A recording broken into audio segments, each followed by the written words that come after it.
encore, c'est le podcast progressiste qui donne la parole aux femmes pour briser les schémas de domination où elles devraient subir leur sexualité. Leurs paroles, leurs regards, leur vécu, leurs désirs, tout cela et plus, c'est avec elles. Et c'est dans Encore. Bonsoir Chantal. Bonsoir. Chantal, en discutant avec toi, tu me disais que contrairement à ce qu'on pense, les femmes parlent beaucoup de sexe entre elles. Et moi, ce que je voulais savoir, c'est est-ce que déjà c'est ton cas, en fait? Est-ce que tu discutes beaucoup de sexe avec tes copines, tes amis?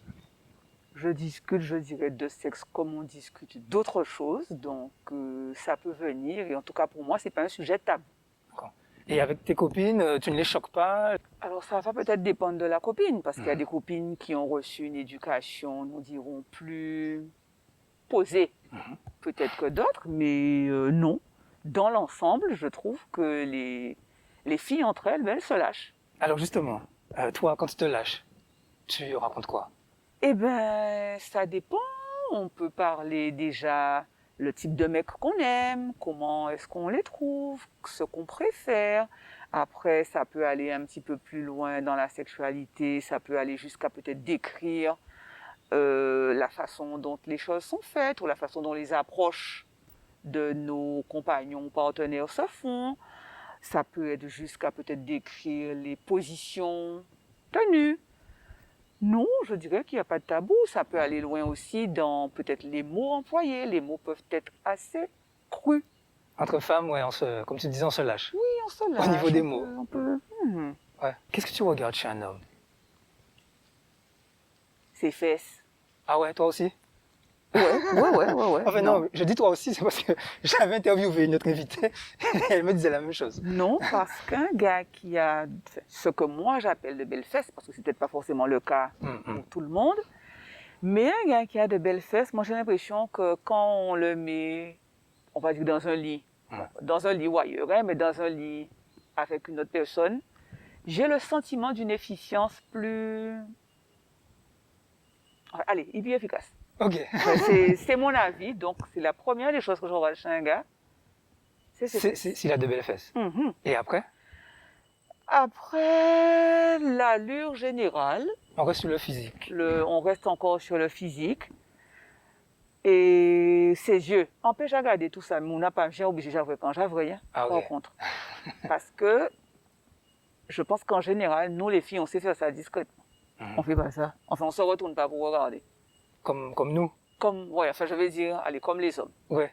Tu me disais justement que tu étais très à l'aise avec le sujet. Oui. Moi aussi, c'est pour ça qu'on est là. Est-ce que ça a toujours été le cas? Quand tu étais adolescente, donc aujourd'hui tu as 50 ans, c'est ça? Je vais avoir 50 ans, c'est ça. Tu vas avoir 50 ans. Donc quand tu étais adolescente, est-ce que tu étais aussi à l'aise? Bon, alors j'ai la chance de n'avoir jamais vraiment eu de tabou par rapport à ça parce que ma maman, il faut la nommer, a tenu, je vais dire, à mettre les points sur les i dès le départ. On m'a pas forcément raconté que les bébés naissaient dans les choux, dans les roses, dans les machins. On a très tôt appelé un chat, donc je dirais que peut-être grâce à elle déjà, j'ai su mettre les mots qu'il fallait pour nommer les choses qu'il fallait. Donc moi, j'ai pas eu de soucis.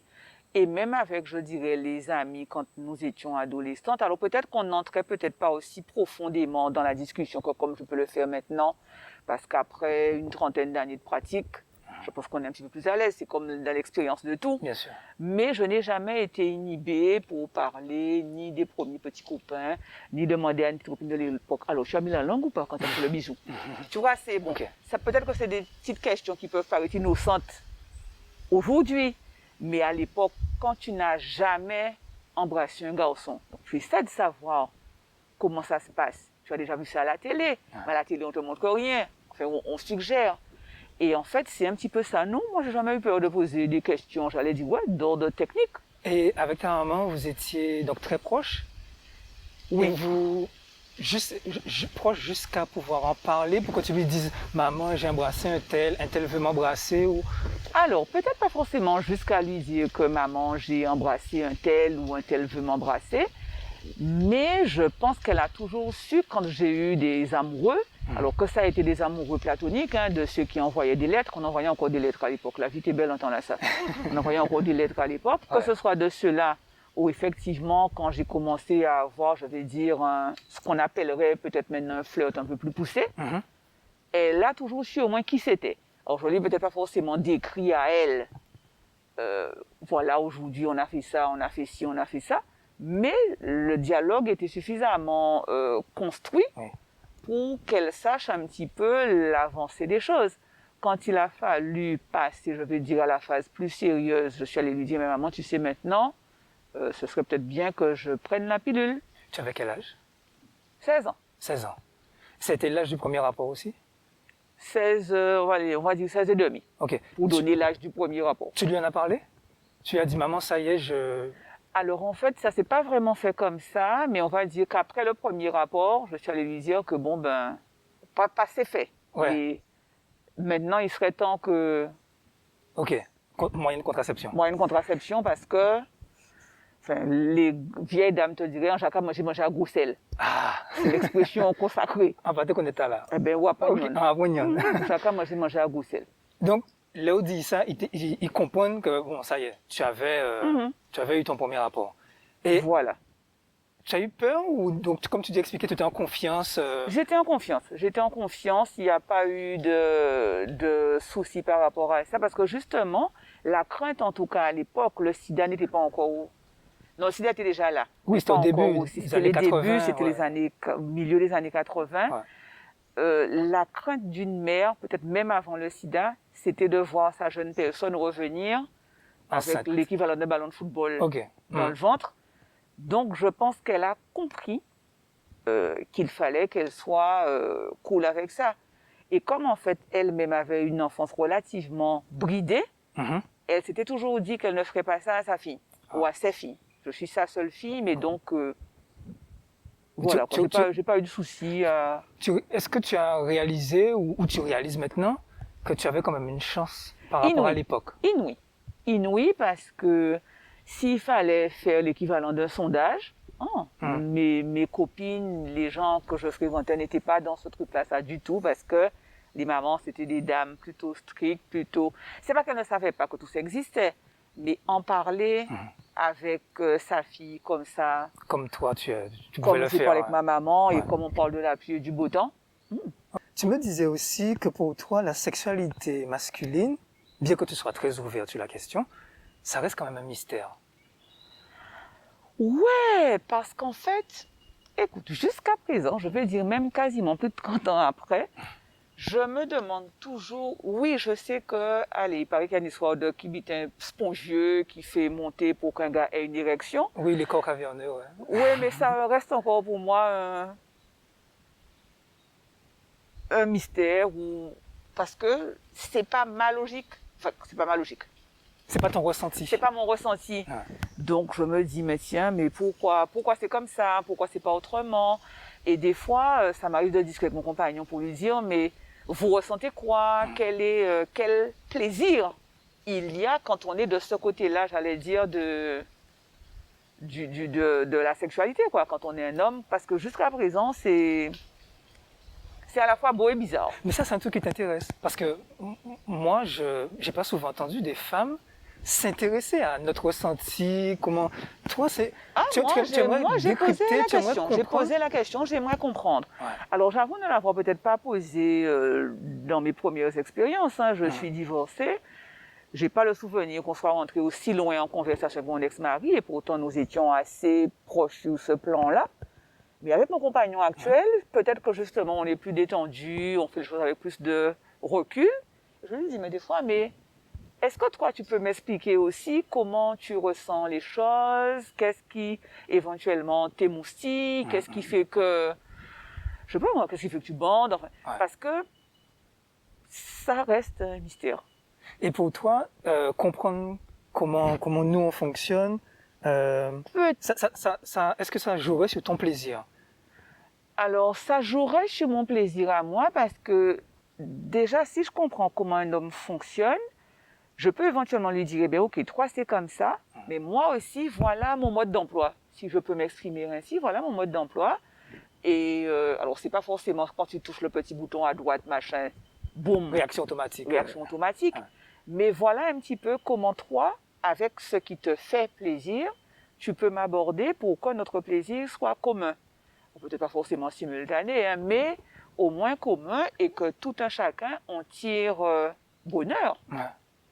de l'échange et du rapprochement corporel qu'on a. Et orgasme. Et orgasme. Et orgasme. Et orgasme.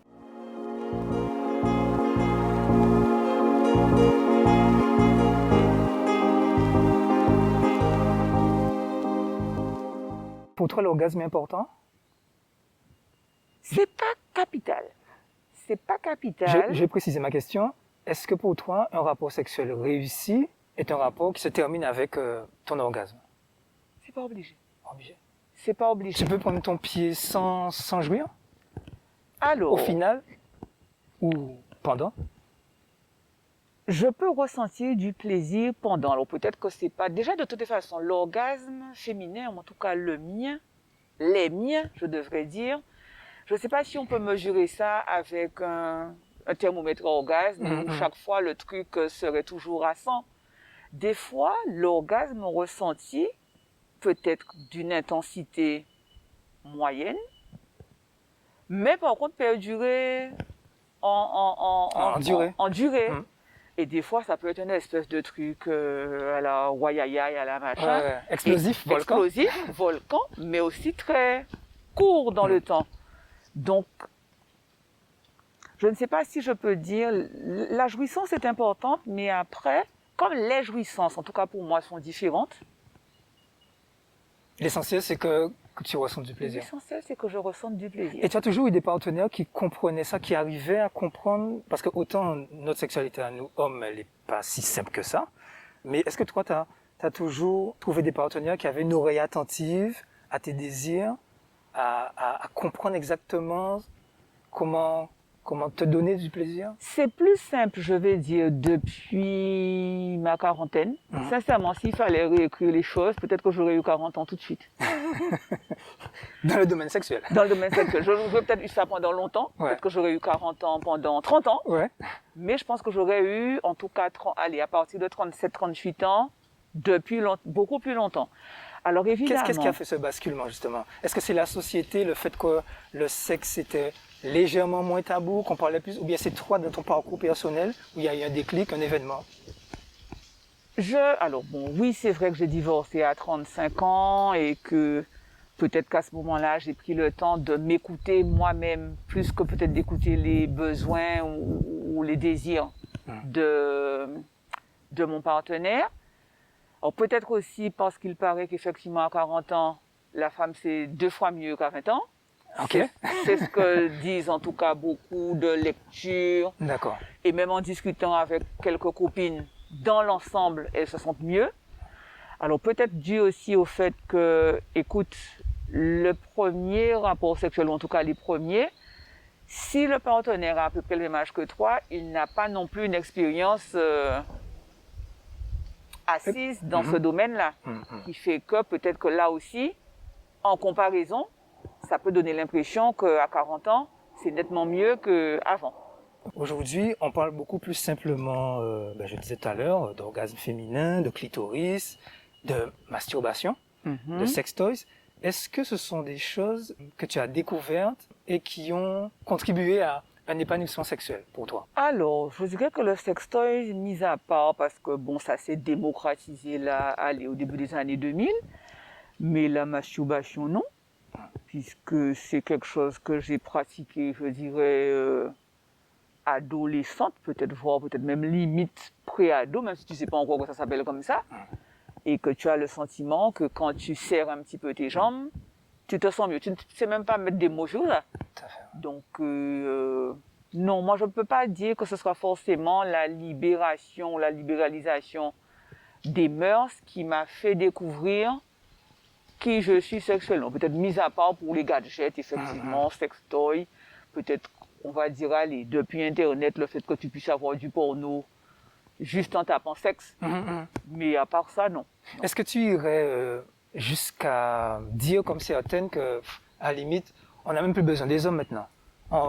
le sextoys, il râle pas, il est pas fatigué, il fait pas mal. Enfin, je veux dire, il répond à la commande et tout. Est-ce que tu pourrais pousser jusqu'à dire ça? Moi non. Moi non, parce que si je ne dénie pas au gadget le fait de donner un moment de plaisir, pour moi ça reste fugace et impersonnel. Enfin, alors, ou à la limite trop centré uniquement vers soi. Dans la relation sexuelle à deux, il y a quand même aussi la notion d'échange, qui selon moi reste importante. Après, on n'est pas forcément dans une compétition pour durer le plus longtemps. Non, moi je ne me compare pas à aucune actrice ou acteur porno, je ne suis toujours pas dans ça. Mais selon moi quand même, le faire à deux, c'est mieux. Si on devait donner un slogan par rapport à tout ce qui est rapport sexuel. Tu m'as dit plein de choses intéressantes. Je vais déjà rebondir sur une chose. Tu parles de la notion d'échange.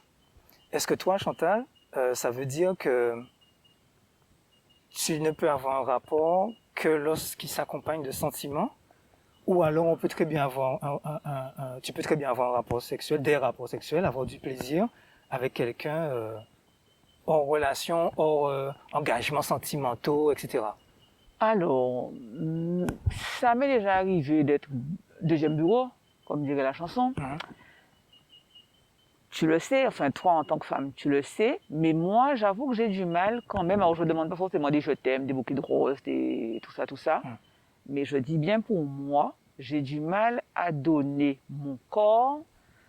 Je ne vais pas dire sans donner mon cœur, mais s'il n'y a pas quand même une alchimie quelconque, une communauté, pas de vie, mais une communauté au moins dans l'instant. Ok. Au moins dans l'instant. Ça peut ne pas durer.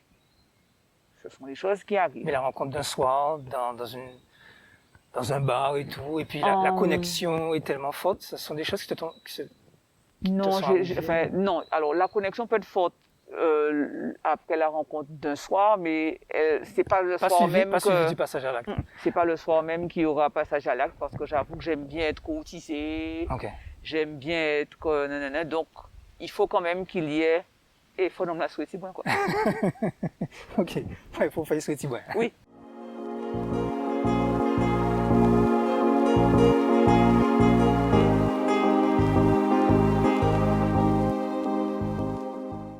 En parlant de souhait, sur la performance, tu as rencontré des hommes qui s'inscrivaient dans ce cadre, peut-être sûrement influencés par le porno, où ils considèrent que un bon coup, c'est un coup qui dure.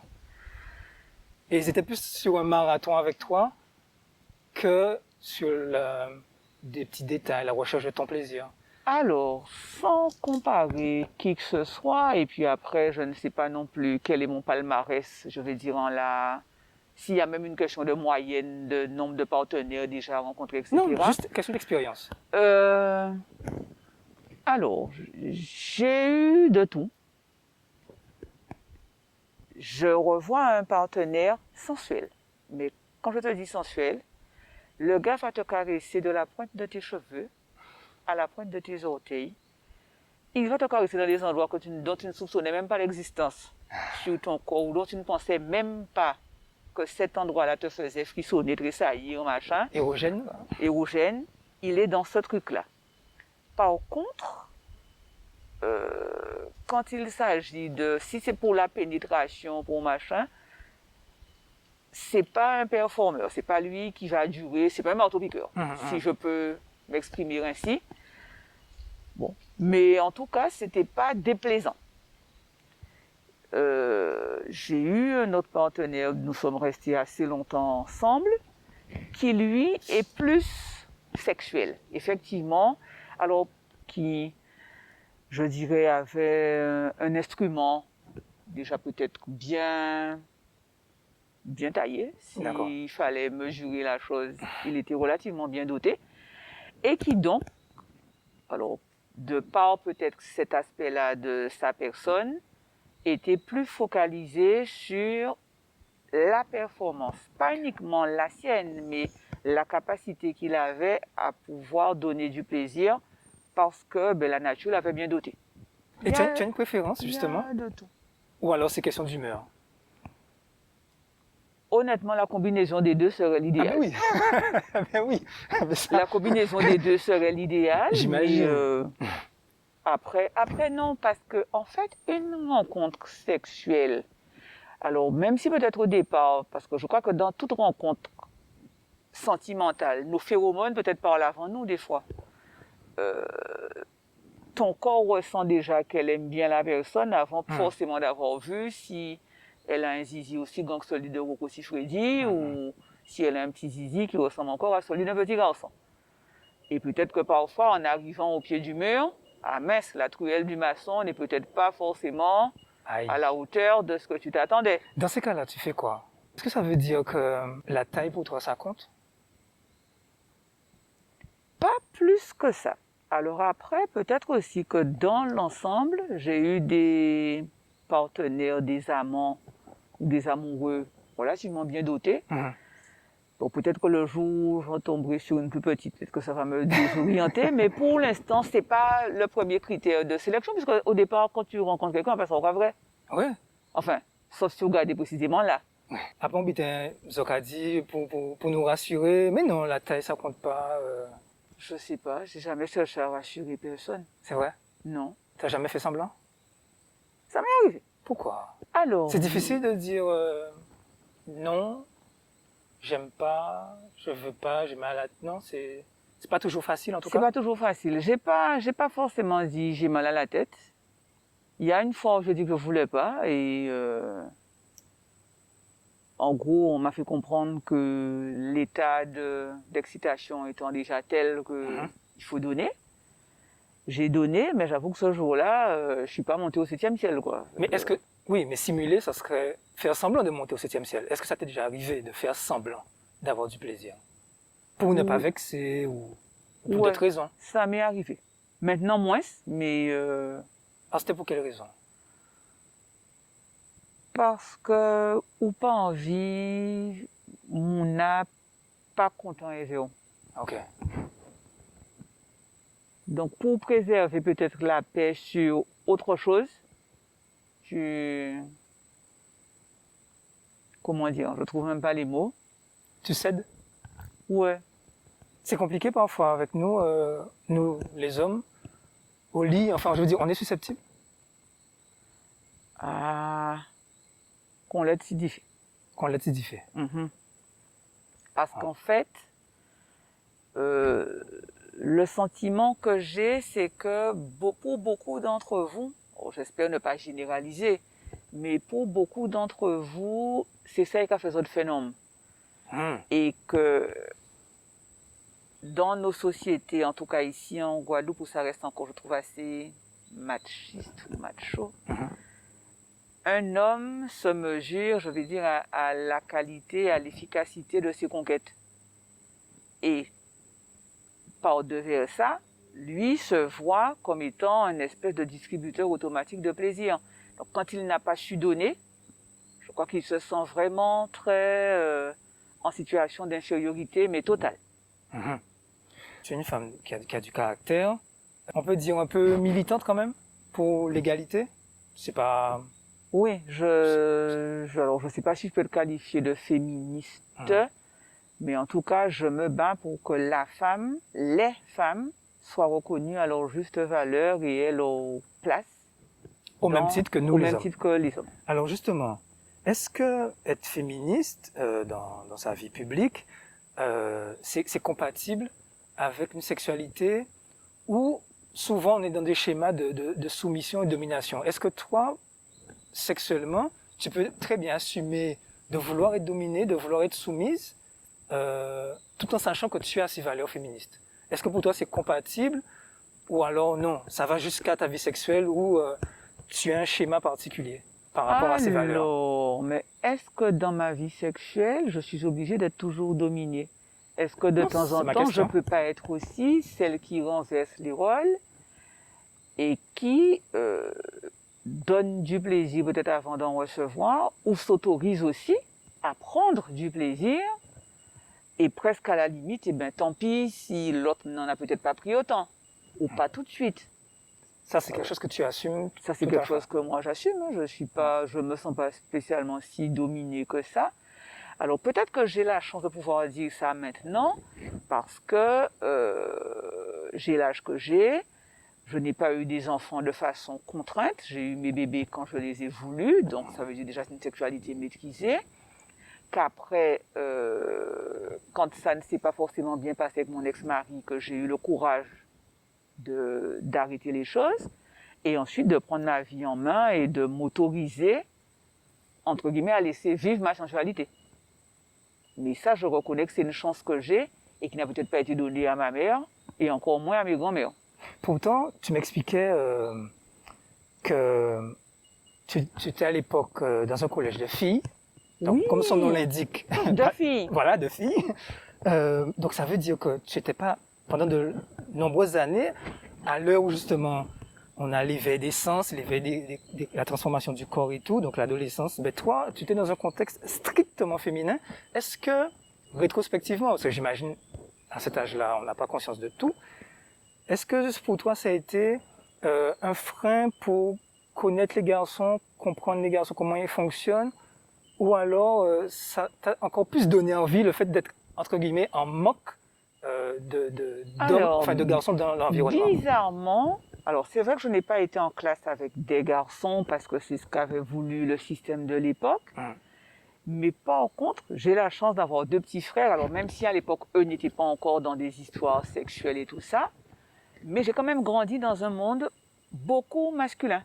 J'ai peut-être plus d'amis garçons, et même déjà quand j'étais adolescente, plus d'amis garçons que filles. Donc, je n'ai pas spécialement souffert du fait d'être dans un collège de filles et de voir les garçons comme étant quelque chose d'interdit. Justement, ça donnait pas envie de braver les interdits, ou bien tu étais vraiment sage? Alors, tout dépend de ce qu'on appelle sage. J'ai pas eu l'occasion vraiment de braver des interdits. Je l'ai très peu fait, parce que comme je t'ai redit en début d'interview, en fait, j'ai une maman qui très tôt elle a compris les choses et qui m'a toujours dit, pas parce qu'elle est au privé moi, qu'elle m'a qui est privé. Donc, j'ai fait les choses au moment où il fallait que je les fasse. Je ne suis pas forcément allée en camping toute seule depuis à 12 ans, puisque ça ne serait pas encore été permis. Mais ce qui était permis à 12 ans, on va dire en termes de plaisir récréatif ou de sortie l'après-midi, en gros le soir, eh ben, j'ai pu faire. Donc moi, quand j'étais en 3e, eh ben, j'ai eu l'occasion d'aller une fois au cinéma avec un amoureux. Quand tu vas au cinéma avec un amoureux, si vous êtes à 2, vous pouvez faire un petit bisou dans le cinéma. Alors peut-être qu'on n'est pas encore dans la relation sexuelle avec pénétration et tout ça, mais je pense que j'ai suivi les étapes qu'il fallait au moment où il le fallait. À ton rythme? À mon rythme. Et sans forcément subir ni la pression des copines. Parce que moi, en plus, j'étais en avance à l'école. Donc quand tu es en avance à l'école, tu as des gens qui ont des fois 1 an, voire 2 ans, voire 3 ans, parce qu'à l'époque, certaines redoublaient. Donc toi, tu es peut-être encore naïve. Et tu as déjà des femmes, comme on dit en créole, que j'ai ramené la vie. Et c'est pas pour autant que je suis rentrée dans le truc en me dire que parce qu'un était là déjà embrassé un garçon, eh bien, il faut que je fasse partie des gens qui ont déjà embrassé un garçon. J'embrassais un garçon quand j'ai estimé que c'était nécessaire, et pas avant. C'était Encore, saison 1, épisode 6, déjà, avec Chantal. Un moment rafraîchissant. J'étais bien après cet échange avec elle. Bien parce que j'ai senti une femme épanouie, une femme déterminée à vivre sa vie comme elle l'entend et qui l'assume pleinement. Une femme qui s'interroge aussi. Oui, tu as remarqué, j'aime bien les gens qui s'interrogent. Merci de ton écoute. N'hésite pas à t'abonner, à commenter, à partager parce que on ne jouit bien que de ce qu'on partage. À très bientôt.